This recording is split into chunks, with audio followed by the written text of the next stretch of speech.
How was it filming the scenes with the young lady who played Ruby? Because she just seemed to, there's a side, she seemed to get so much out of you. She was such a little sweetheart, she was amazing. And we were doing night shoots, and that was the first week that we were filming. I remember I had chronic diarrhea as well. It was really bad, and that fight scene we saw at the end was actually the first day of my filming. Wow. And it's the only time in my life as an actor I've actually asked, can you have a spare pair of trousers on set? And she made it like amazing, and she kind of got through it as well. She was so sweet. We were doing night shoots as well. For a kid, that's pretty hard. Starting that late and finishing, and she was a trooper all the way through. Amazing, and she didn't shit herself. No, she did not. She was fine. No, you have to tell them you didn't use the second pair. I didn't use the second pair. I didn't use the second pair. It's fine. I'm glad we have that confirmed. Mika, ultimately, what is Origin about for you? I think it's really about, it's sort of always about the question of, can you change who you are, or ultimately are you made of something that will just never alter? So you can go to a completely new place with completely new people, but is there something that fundamentally always stays the same? And that's kind of what we interrogate in every episode. Now, and with the actors, with everybody who has brought your characters to life, did you have particular people in mind, or did you know immediately when you saw Tom, okay, he's got to be Logan, for example? He was very low on the pecking order. Charles the sixth on the list, I think. No, I had Nat. I did have Nat. I really wanted Nat, so I was very Did you? You didn't tell me that. Yeah. I left a voice message yesterday saying, since I saw you in About a Boy, I just knew. I loved her in that too. She should have been. But no, I kind of got everyone that I wanted in the end, so I was delighted.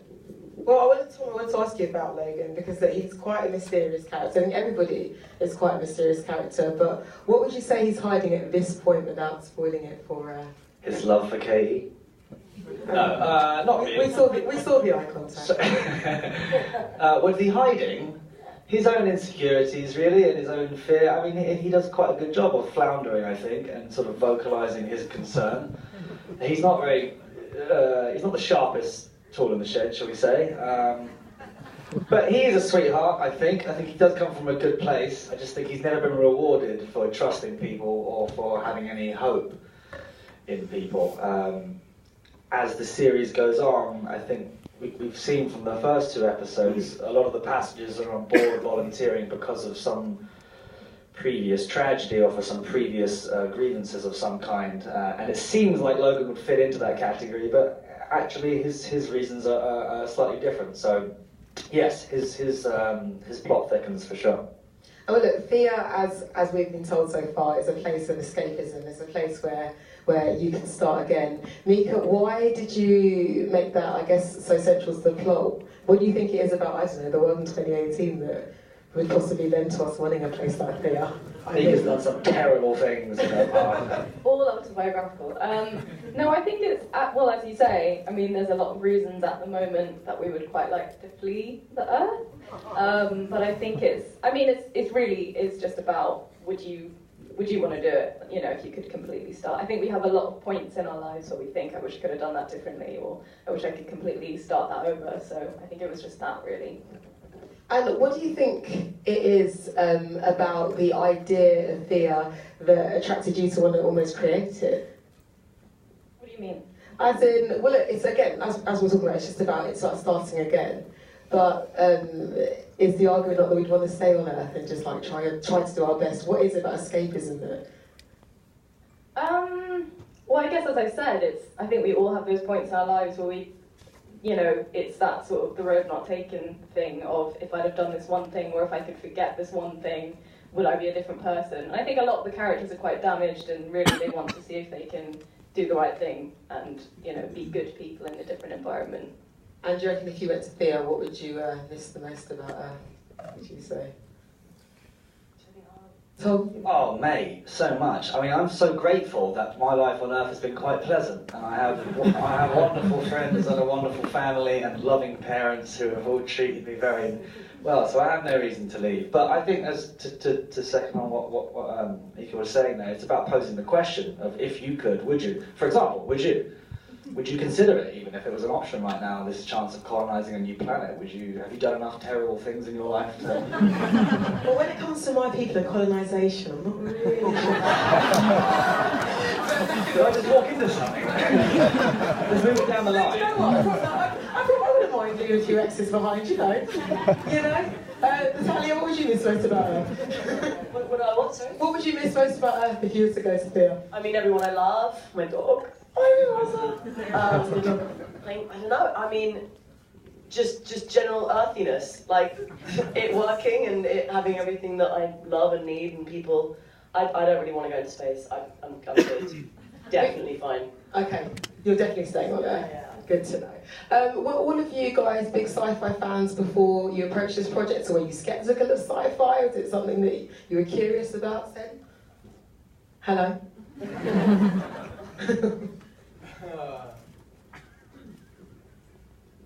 Sci-fi. Sci-fi. You like Star Wars, right? I mean... Yeah, who doesn't? I've never seen Star Wars, so I've... What? Wow! I've seen berated Phantom for that. Menace and that's all. No. There's more than one of me. Were you watching a lot of sci-fi in Predator, or were you just complete? Not really. You're quite a sci-fi fan, aren't you? I do like sci-fi. I don't think. Yeah. I mean, there are. What's your favourite sci-fi film? Pitch Black. There you go. But I guess that's quite cool then. So you didn't really, you were truly kind of, writing truly from your own imagination. You weren't borrowing from George Lucas by accident. Yeah. I mean, I hope not. I think all sci-fi has a bit of something that's the same as something else, just because we have great ideas and then we want to continue using great ideas. But largely, I think I wasn't hugely influenced by like loads of different sci-fi things. Well, maybe look, we need to talk about the audience, and we already know this is going to get, because the trailer's been out for quite some time and there's been a lot of buzz. How have people been sort of contacting you about it? Have you had, for example, look with your fan base, post Harry Potter, there's a lot of people that follow what you do. How excited have they been for Origin? Yeah, very excited. I mean, I'm so excited for them to see it. This is the first I've seen it. We were sent the episodes a couple of months ago before we started doing press, but I sort of purposely wanted to wait. Well, we watched a little bit, didn't we? But other than that, I've been waiting to try and watch it on the big screen and to hear the reactions. Yeah, no, it's thrilling. It's as Nat will coin in, I'm sure, that we've both been flooded with a lot of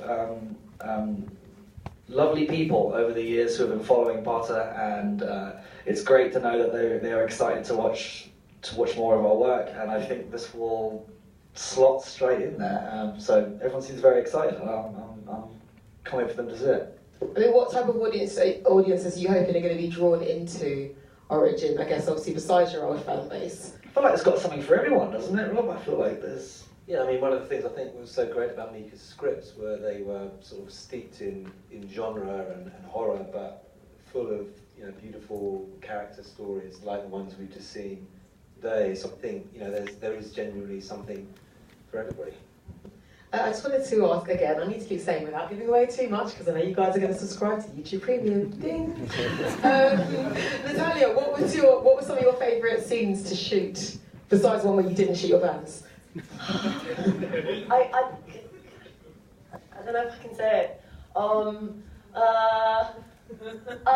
don't want to fuck up. Well, let me ask you about training, because did you have to do a lot of training to get ready for your role? Yes, I so how did. was that? It was hard. It was very hard, but actually, Mike, the guy that played Mike, he, obviously that was my first week, and he became one of my really good mates in Cape Town. He was a trainer as well, so I'd always seen him in the gym with Frick, and I became really good friends with the people that I trained with, and Mika came a lot. Yeah, we did lots of big hikes. You got ripped, and I was trying to do one sit up. It was really hard, but I think we had fun enough fight scenes, didn't we? Like they were good. Yeah, she can punch. I hit him a few times by mistake. So Sen took a few punches. Yeah. How did you prepare for the role? I tried to do what Nat was doing and failed miserably. You seem like you had you've done all right for yourself. Thank you. What did you do to prepare for your role, Tom? Bugger all. A lot of American. I mean, we were speaking a lot of American. I will say Nat did go well above and beyond. I went. We did do gym. I did do some gym workouts, etc. But she actually ran the 5 miles to the gym, then did an hour of Krav Maga. Is that the right phrase? So it's radio martial art, right? That's right. Yes, which she's now a pro in, and then she ran back. So she was definitely taking it to the extreme. Yeah, I don't know. I was lucky enough. Really, it was about meeting each other. We were quite lucky because we were 10 strangers brought together, acting as 10 strangers would be. So we were all getting to know each other as the characters sort of got to know each other. So